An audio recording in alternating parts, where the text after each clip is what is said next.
I just have his email.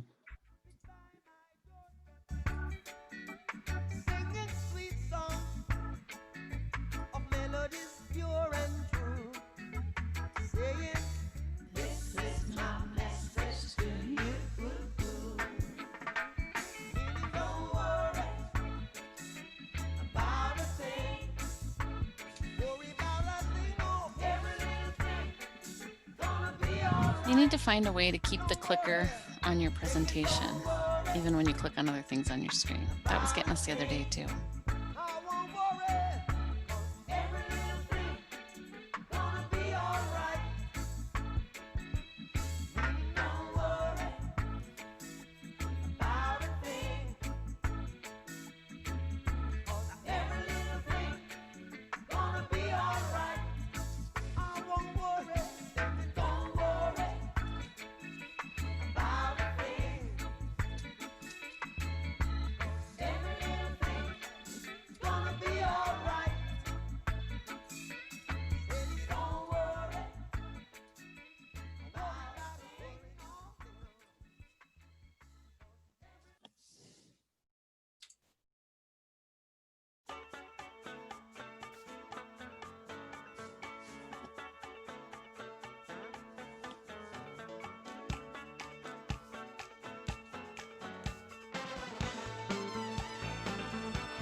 Harry, we're going to give them a little bit longer. I think we had a bad link on there.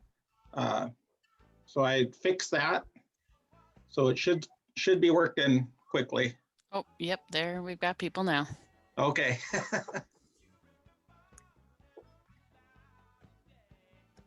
Hi guys, if you're just joining us, we're going to give you a few more minutes. It sounds like there was a broken link somewhere, so people are just coming in. So we're going to give you till about 2:02. So we'll give a couple more minutes here. While you come in, if you want to use the chat feature, we do have an introduction question for you to work on as you're coming in the room.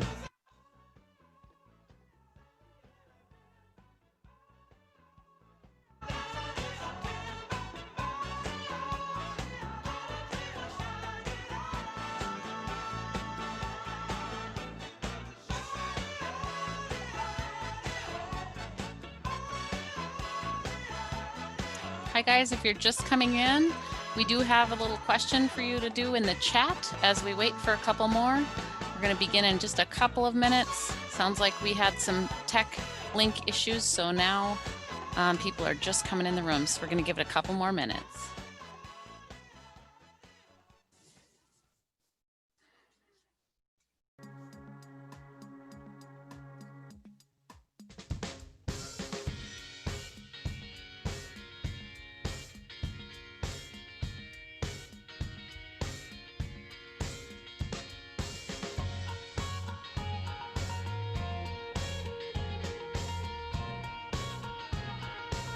Hi guys, if you're just coming in, we do have a little assignment for you in the chat here. If you want to say your school and your role, that would be helpful for us.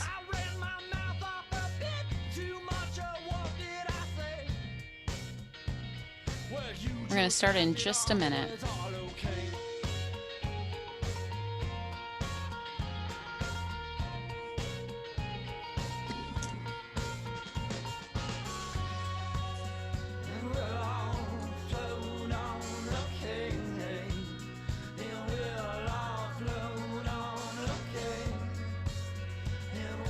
I see people are still joining, so they're just getting that new link. So we're just going to give it another second here. I see our numbers are going up. We do have a little assignment for you in the chat. I see most of you are doing that. Thank you.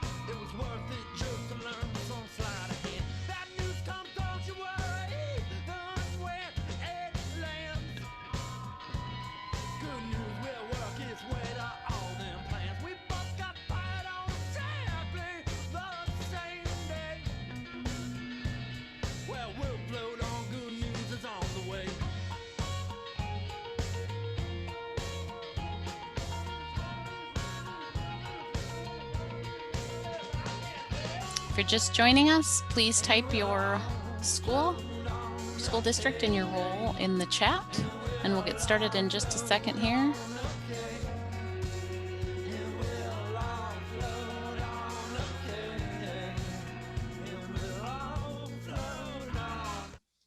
All right. Thanks for joining us today.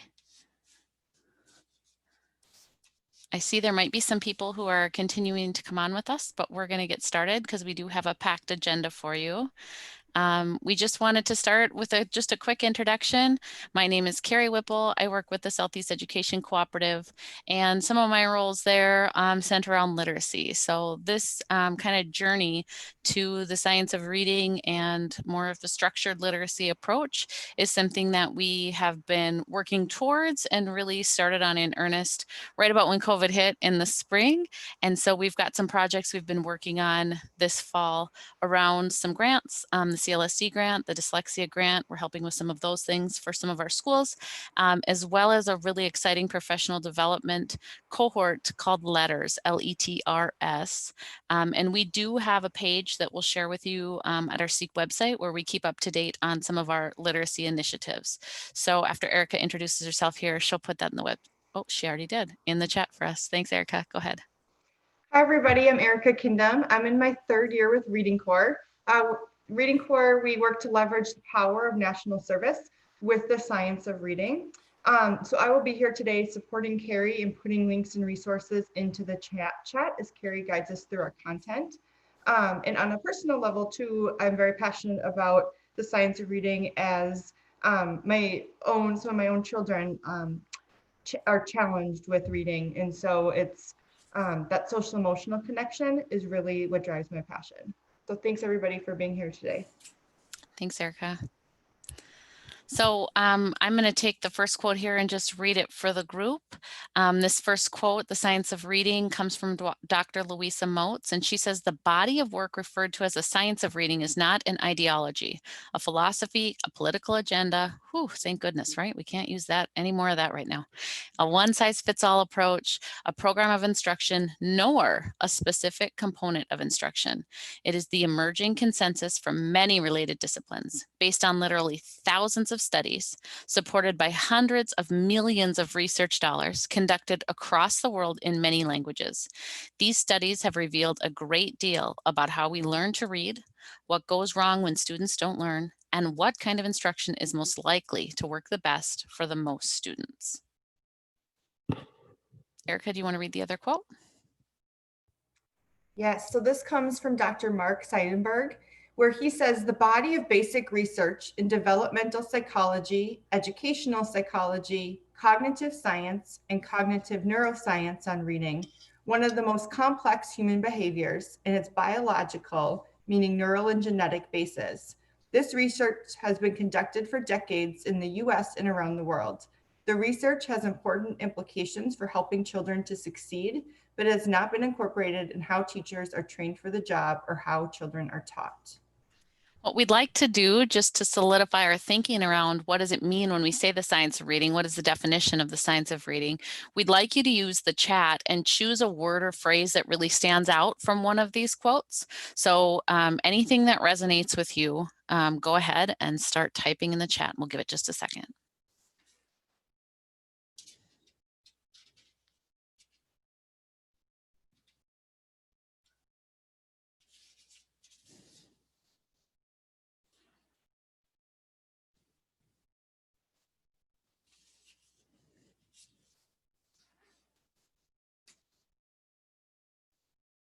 Good. I see thousands of studies, complex, consensus from many disciplines. Thanks, guys. Not an ideology, not one size fits all. There's a biological basis to it. It is complex. In fact, reading is actually, it is rocket science, right? And there was an article that was recently released that talks about that. Erica's going to put the link in the chat for us. We also do have a document in Canvas for you that has all of the links that we'll talk about today. So don't worry about trying to capture them from the chat, but if you wanted to click on one as we visit, you sure can do that as well. So what we know about this body of research is it's not like a brand new thing, right? This isn't like the new and cool thing. This is actually something that's been going on for many years, right? So our objectives with our time today, with our remaining about 42 minutes, is thinking about and being able to explain what the science of reading means. We're going to have you do some look-fors. I know quite a few of you were in roles where you may be an administrator, a literacy coach, someone who might do walkthroughs. And so we're going to show you some tools that could be used to really leverage that science of reading when you're in your school and doing the work in your school. And then we're going to have you make a little plan about how you're going to share your knowledge when you leave here today. Okay, so we're going to start with this ladder of reading. And what this ladder really shows us, that if we look at the very top of the ladder, that 5% of kids that, you know, seems like no matter what we do, they'd learn to read anyway. They might even come to us reading before they even get to school, right? They're going to be advantaged by a structured literacy approach, as will the 35% of kids who it's relatively easy for them to read. But we've got another 40 to 50% of kids where learning to read is really complex. They really need systematic and explicit instruction to be able to do this. And 10 to 15% who may be categorized as dyslexic, so they require an explicit, sequential kind of instruction for reading. And so we can see here that there are certain groups of kids for which we have to do structured literacy in a very explicit way, but everyone benefits from it. And so that's really what we want to take from here, that we do have, you know, 40% of kids who will basically learn to read no matter what kind of approach we use. But we know as educators, like 40% just doesn't feel right. It's not good enough, right? And if we look further into our statewide data, if we took a look at third grade reading, we can see that we have approximately 48% of kids. So we're maybe doing a little bit better than that national graphic. And if we look side by side, we can see that even though we're doing a little bit better with our top 2 categories, when it comes right down to it, more than half of our kids still aren't proficient by 3rd grade in reading, and that just doesn't sit well with us. And so really, like, what can we do about it? And this is where I think a lot about, like, my background. I got a master's in reading education. I should know some of this, and I'm still learning every day. So we hope that you learn with us today. One of the things that we learned about, actually the last week before COVID and everything shut down, Eric and I were fortunate to attend a National Reading Corps meeting, and one of the presenters there talked about implementation science. And this was the first graphic she showed us. Her name is Dr. Lisa Sinetti, and she told us about this like white paper research to classroom practice kind of a gap.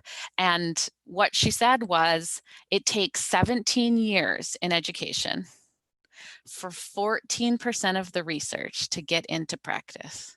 And I hope you're going like, that's really bad. That's not good enough, right? And so there's some good news. And so we'll continue to look at this research gap over the course of our time together today. And we'll tell you what you can do about it to speed that up a little bit. But we know that, having half our kids not proficient in reading, that's not good enough. And taking 17 years to just get a tiny bit of research into practice, also not good enough. So we know we have work to do. So this is just a graphic that shows us.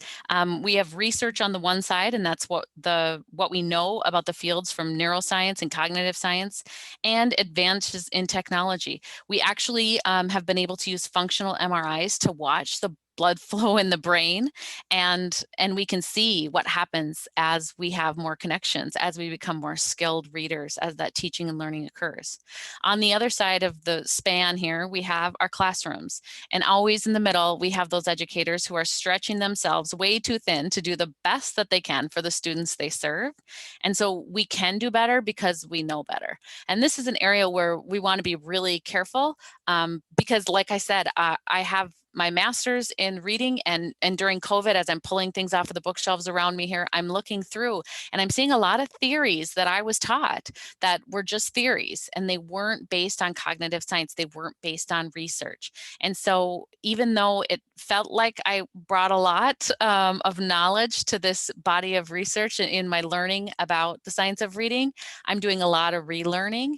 And so we really want to be sure that we handle this very carefully with teachers. These are the kinds of things that they were taught about reading instruction. And so we need to just tweak our thinking a little bit about our practices. In fact, when we look at the 5 big areas of reading that were in the National Reading Panel's report in the year 2000. We can see phonemic awareness, phonics, fluency, vocabulary, and comprehension. We've known about these 5 big areas, for 20 years now. And we still have, only a small amount of time in our teacher education programs that are preparing teachers for teaching some of these areas. In fact, I have a close family member who just completed her first year of teaching in a classroom. She was a 3rd grade teacher, and her one big aha for the year was, oh my gosh, I can't believe how unprepared I was to teach reading and writing to kids. I had no idea how little I knew about how to actually deliver that kind of instruction. So even, in our local colleges here, we're not doing enough to prepare our teachers to really be able to do this really well. All right, we do have an activity here for you. So in order to shift our thinking about what effective literacy might look like, we have a graphic here for you, and Erica's going to put a link so you can pull it up on your computer if you want to see this in bigger print. What I'd like you to do is read through the 2 sides of this T-chart. One is talking about more typical literacy, or what we might call balanced literacy practices. And on the other side is structured literacy, of what we might call science of reading practices. And so I've got just a little assignment for you on the slide here. I would like you to find either a question, a validation, or a noticing, and you'll code that in the chat by either starting with a Q and a colon, a V and a colon, or an N and a colon. So I'm going to play a little music, and I'll give you a minute or two to look at this link, look at this information, and tell us, what do you see here? What's a question you have, a validation, or a noticing?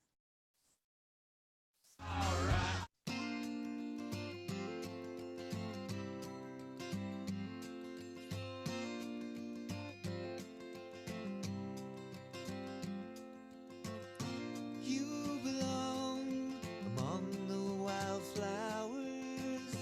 You belong in a boat out at sea. Sail away, kill off the hours. You belong somewhere you feel free.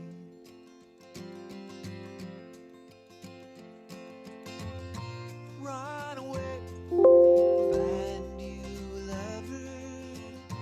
Go away, somewhere all bright and new. I have seen no other who compares with you. You belong among the wildflowers. You belong in a boat out at sea. I'm seeing some things start to come into the chat. You belong somewhere you feel free.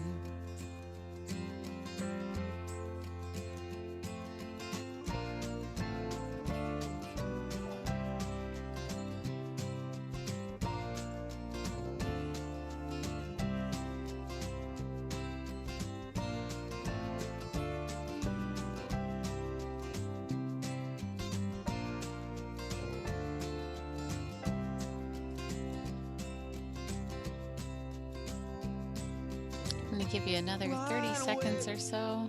Go find a lover. Run away, let your heart be your guide. You deserve the deepest of cover. You belong in that home by and by. I hope you're scrolling through the chat as well as people are typing here. Wildflowers, you belong somewhere close to me. Far away from your trouble and worry. You belong somewhere you feel free. All right. Just a few things I'm noticing from the chat. Questions about phonics. That comes up a lot, about having a structured phonics program. We'll talk more about that in a couple minutes. Big difference from what I was taught when I was in a teacher prep program. Really interesting noticing our current way of teaching reading is not perfect for all students, but it is really great for the ones who already have the skills needed to be successful. I like that one. Some people are talking about active learning being with the science of reading. I'm seeing some things about the error correction. Yep, and there is within balanced literacy, I think that's a term that can be used in a lot of different ways, and different groups have defined it a little bit differently. And so there are some people who would say that they're balanced literacy and they have been doing phonemic awareness, right? And then I'm also seeing, again, more about phonemic awareness, more about phonics, and about the silent reading. That's an interesting one, isn't it? Especially for our students who are just learning to read. We really have to think about the read to self time. Somebody's mentioning daily 5 in here. Read to self is really hard when you can't read yet. So, you know, what might we be seeing in behaviors? What might we be seeing students actually, what can students do who can't read yet in that read to self? And so those are the questions we're currently exploring with our letters cohort as we learn more about the science of reading, is how to really think about the structures that might be working. Maybe the daily 5 structure itself is working. Maybe it's the activities we do in the small groups that we need to be tweaking. right? You guys are having really great questions in here.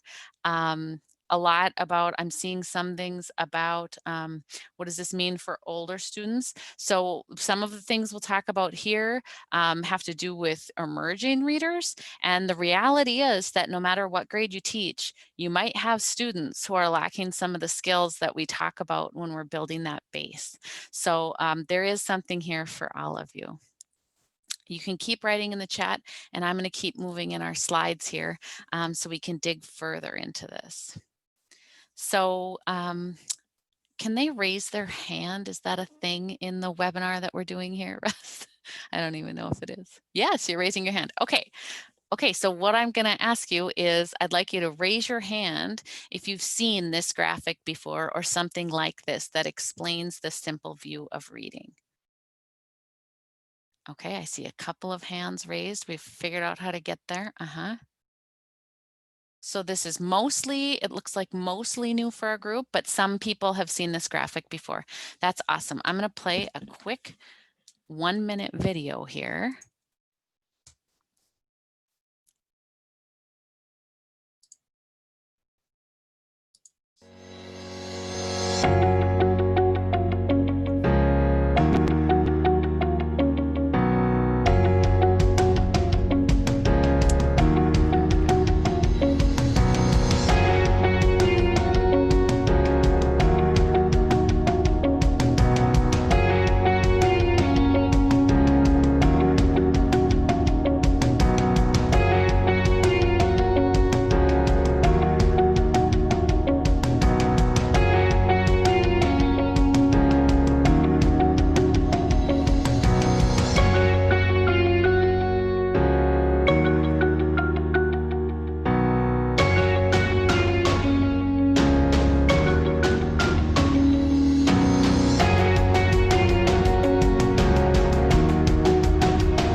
Okay, you guys could see that, right?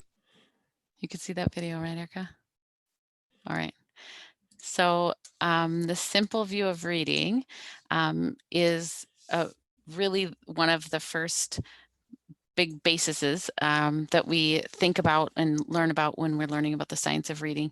And really what that comes down to, oh gosh, Vince, I just took that slide out because I just wasn't sure there would be enough people here about ELs. But we can talk later and I can share that other slide with you. So what we know that kids need in order to have that product of reading comprehension is they need that strong decoding background and they also need that language comprehension. And we know that you can be strong in decoding and not so strong yet in language comprehension, or strong in language comprehension, but maybe you don't have those decoding skills yet, right? And so we know that we do have some learners that fall on either end of the strong and weak when it comes to the decoding. You could be strong or weak in decoding, you could be strong or weak in language comprehension. And one of those quadrants, you're right, Vince, is kind of where English learners fall in. They might have the decoding skills, but they maybe don't have the language comprehension yet to be able to fully have that full piece of that reading comprehension. I'm glad you asked that question. When it comes to the simple view of reading, this is really a piece that helps us when we have some of these other tools, because it's really nice to be able to categorize some of the reading skills into either that decoding bucket or that language comprehension bucket. So the next thing we're going to look at is a tool that you might use. It was developed for early elementary, but we see that there could be many uses all the way up through, especially Vince, when you put it that way, really thinking about those English learner classes, even middle school and high school. Some of those reading classes you might have middle school and high school that are MTSS, alternate core kinds of classes. We see this tool could be utilized very well in some of those classes. And maybe you can just pick the parts that make the most sense for you, but we'll jump into that. So this curriculum evaluation tool is something that is put out by the Reading League. And they are kind of some of our go-to when it comes to where we get our materials that are really nice, that make sense for us, that can be used in classrooms. Another piece that you'll see on this slide is the reading rope. We don't have time to go into all the skills on the reading rope, but the reading rope is basically looking at those sub skills within decoding and those sub skills within language comprehension and pulling those apart even further, so that when we're starting to see that a student has an issue with reading, which are the strands of the rope that we need to fortify? Which are the ones that we could help with interventions? Are we even assessing all the strands? And so those are some of the questions that we ask. Okay, so the first part of this curriculum evaluation tool really talks about phonological and phoneme awareness. And so if you're not familiar with phonological and or phoneme awareness, one example of an activity that you might do in this area. I know some of you are putting in that you've started with Haggerty and some of you are doing pathways to reading. I know those have a strong phonemic awareness component, and maybe some of your other programs and materials that you use also do. But an example, if you're unfamiliar, would be say the word wrote. And I'm going to have you actually do this. I know it sounds silly speaking to your computer, right? Say the word wrote. Now say it again, but don't say t. And if you can think of what word that would be, you can type it in the chat. I'm used to a little more interaction, so I'm okay with that. I'm going to give you one more. Good. Row. How about say the word rack? Now say it again, but instead of ack, say ib. And we've got rib, good. So some of those are the more advanced kind of phonemic awareness activities that we want to do with isolating a sound, manipulating that sound, maybe substituting the sound. And so we really want to get our learners thinking about the sounds in words. It really helps with the reading piece, but guess what that also helps with on the other side, right? The encoding piece. So we've got the decode and the encoding together. Now, phonemic awareness is an activity we want to do with our eyes closed. We don't want to do with the letters in front of us, but very quickly then we move to phonics, and that's where we do start to add those letters in. My note about phonics really is that it seems like when I talk to most teachers, they'll say that they have this really great curriculum resource that they use, you know, this nationally, you know, known kind of curriculum resource, but they say, you know what, it just doesn't have much for phonics. And so this is an area you'll notice in the green flags in this walkthrough or curriculum evaluation tool.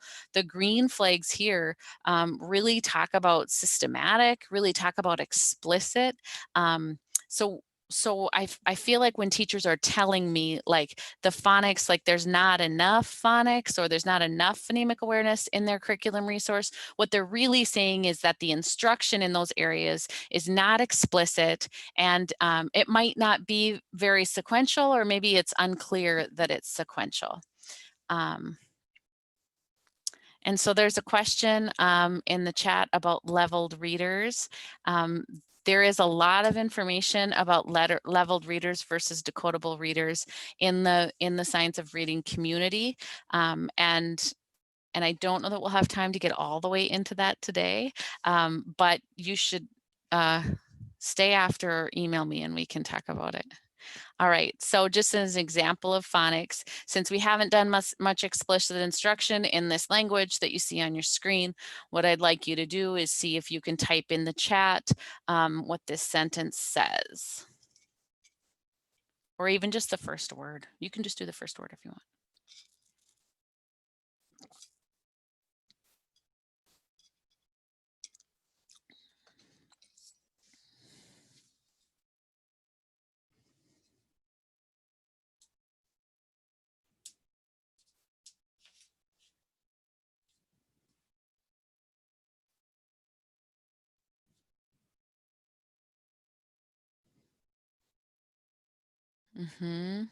I see some people who are starting with the letters D-I-H. One thing I forgot to tell you, maybe I wasn't very explicit, is that in this language, you actually read from right to left.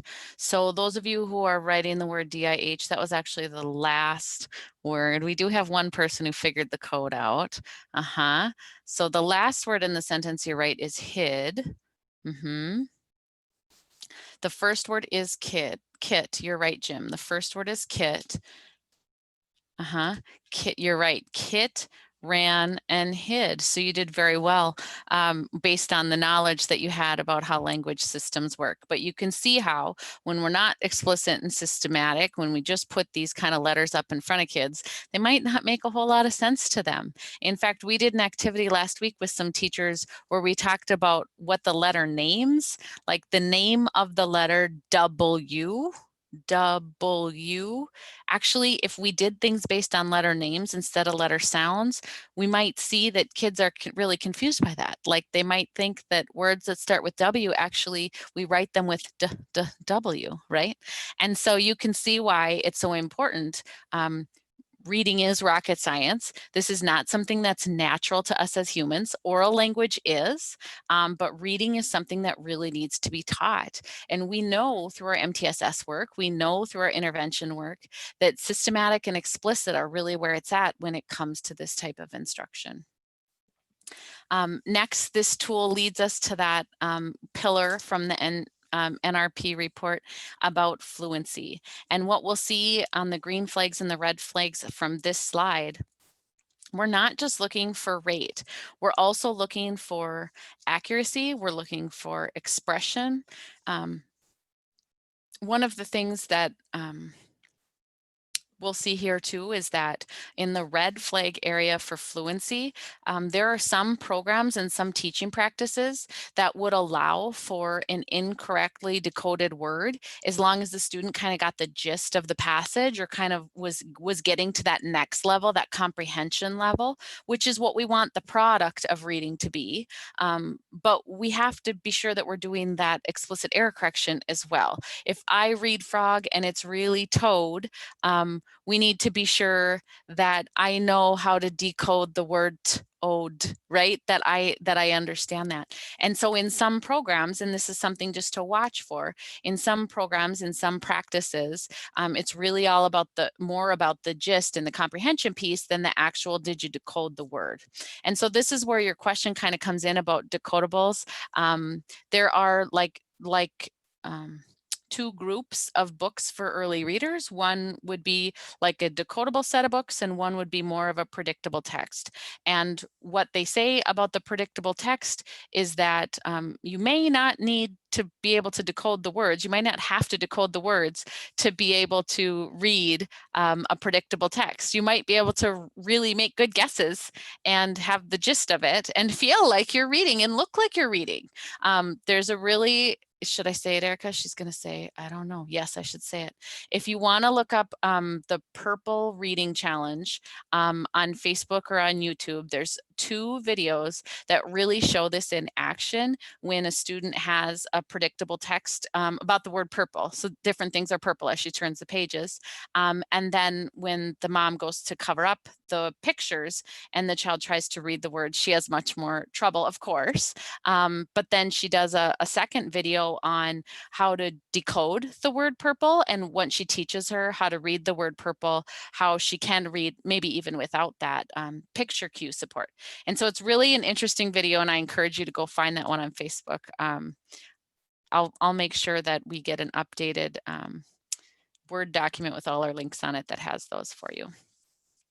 And then this tool goes further into the language comprehension side, which this goes back a little bit to Vince's question as well.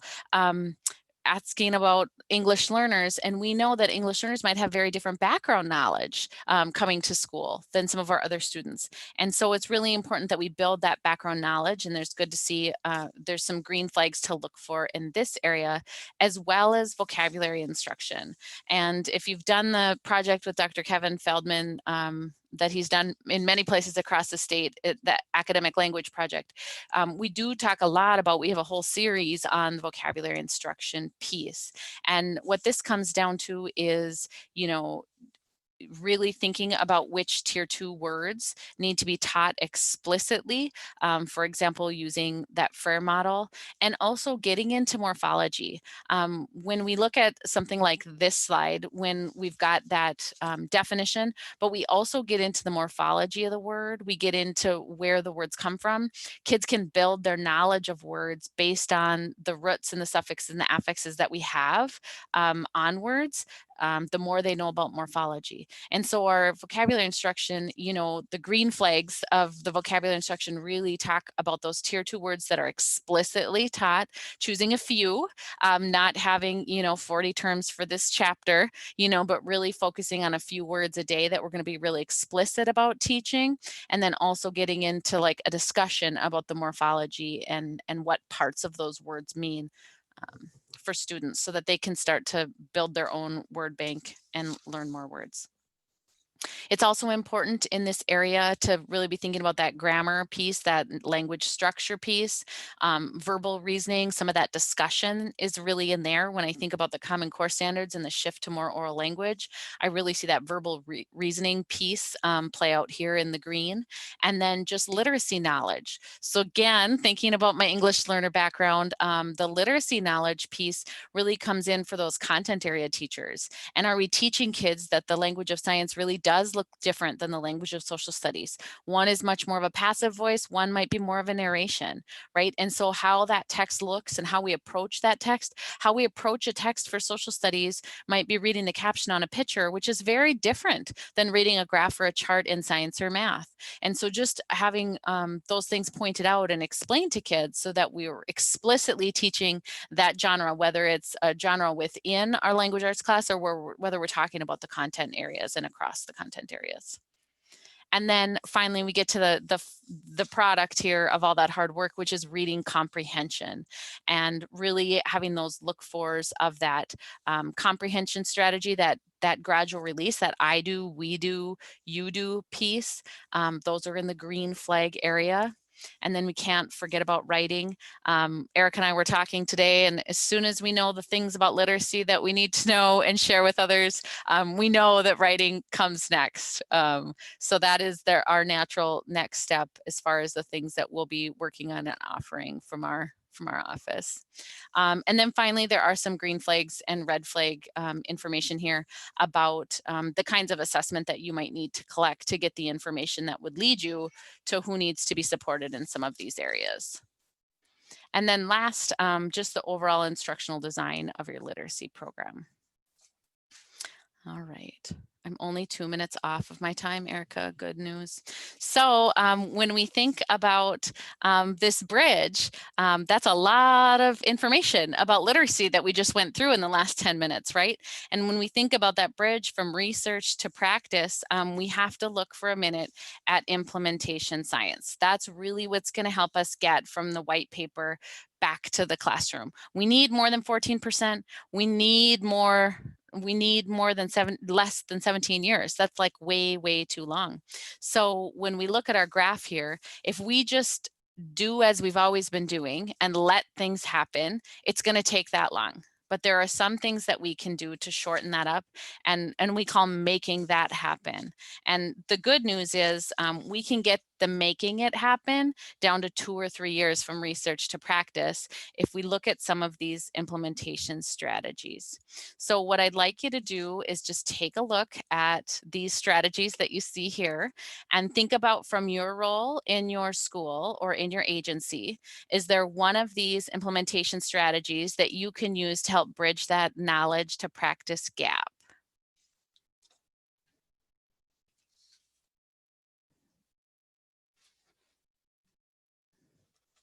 I'm going to give you a second to read.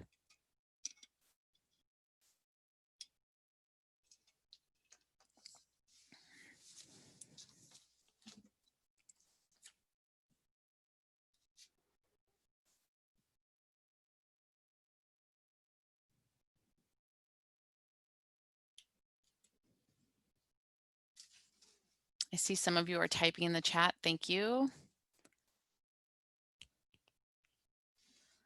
So I know this is a topic you care about because you spent some time here with us today.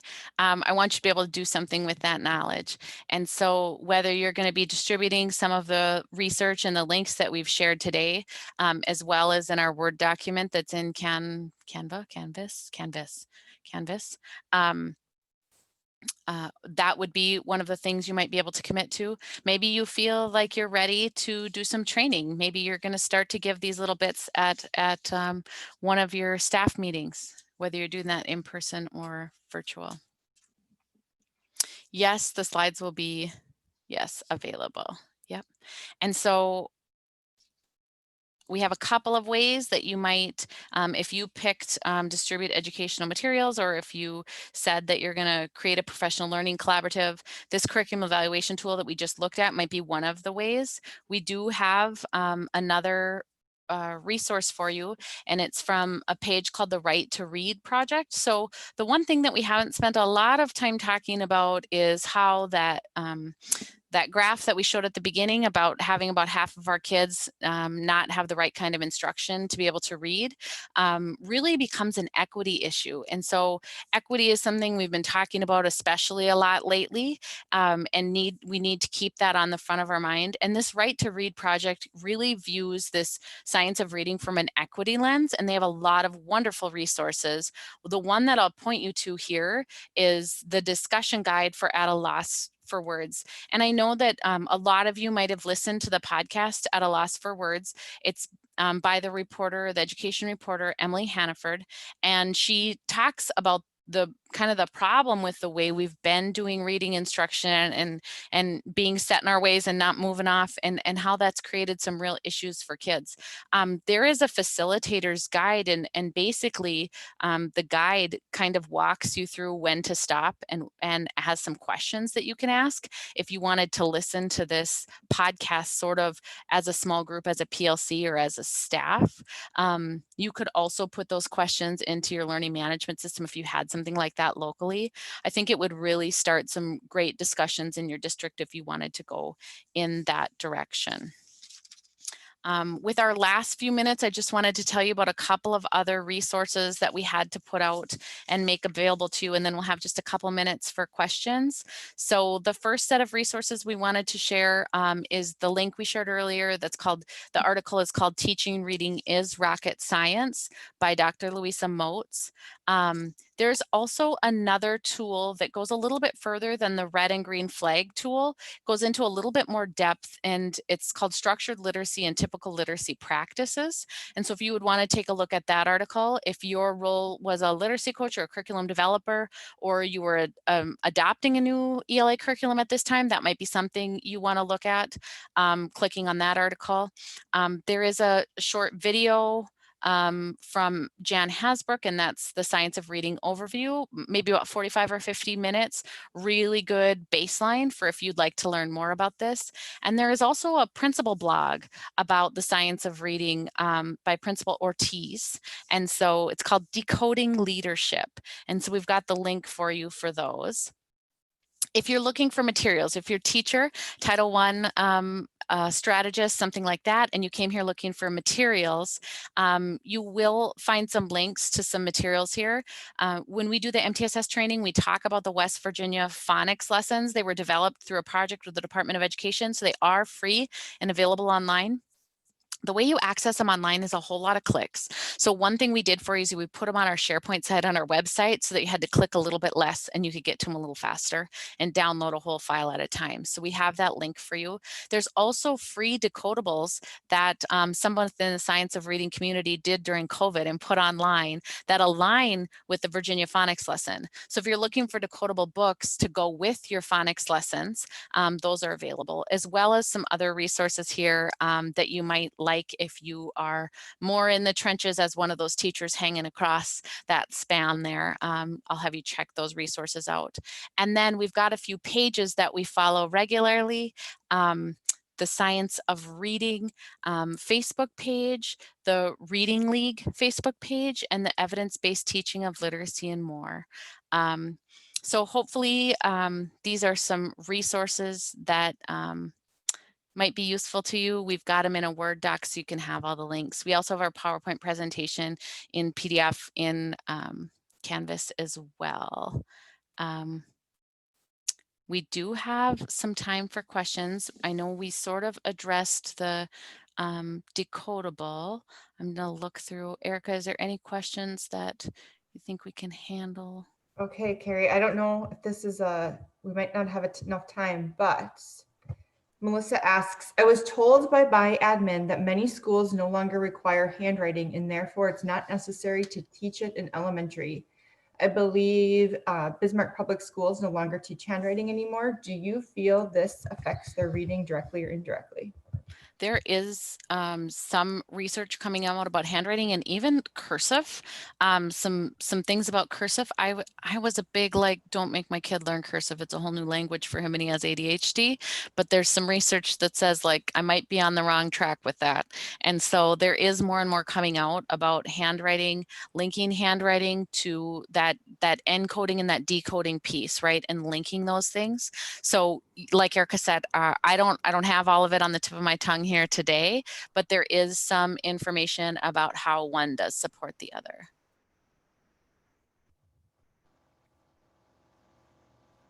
And Cassie just shared that Grand Forks Public Schools just adopted handwriting without tears.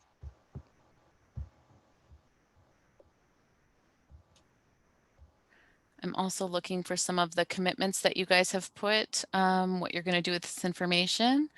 So thinking about ongoing training, I'm seeing people share about specific programs that they found to be helpful in some of these areas. If you have a literacy coach, I know our literacy coaches that work at the SEC have been working on sharing resources about science of reading with their staff.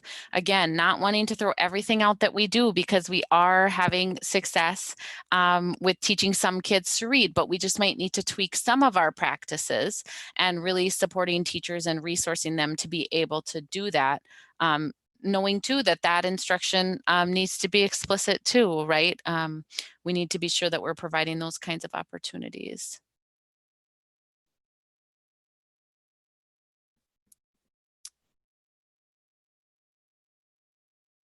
Okay, I see there's a few more comments in the chat. We will stay on for a few more questions. My mom is a retired principal and she always told me, if you want good evaluations, Carrie, you just have to let them go a few minutes early, all right? They're teachers, they don't get bathroom breaks very often. You know, you just gotta let them out of your presentation and be quiet and quit talking. So on the advice of my mom, we'll let you have a few, 3 or 4 extra minutes today. Thank you. That actually sounds perfect. We have our keynote speaker who is chomping at the bit to get in and make sure everything works as well. So thank you, Carrie and Erica. Very good, very informative. Remember, people, if you have questions, please reach out to them. They will be able to answer anything that you have. All right, we will see you at the keynote, our final keynote for the day from 3 to 4.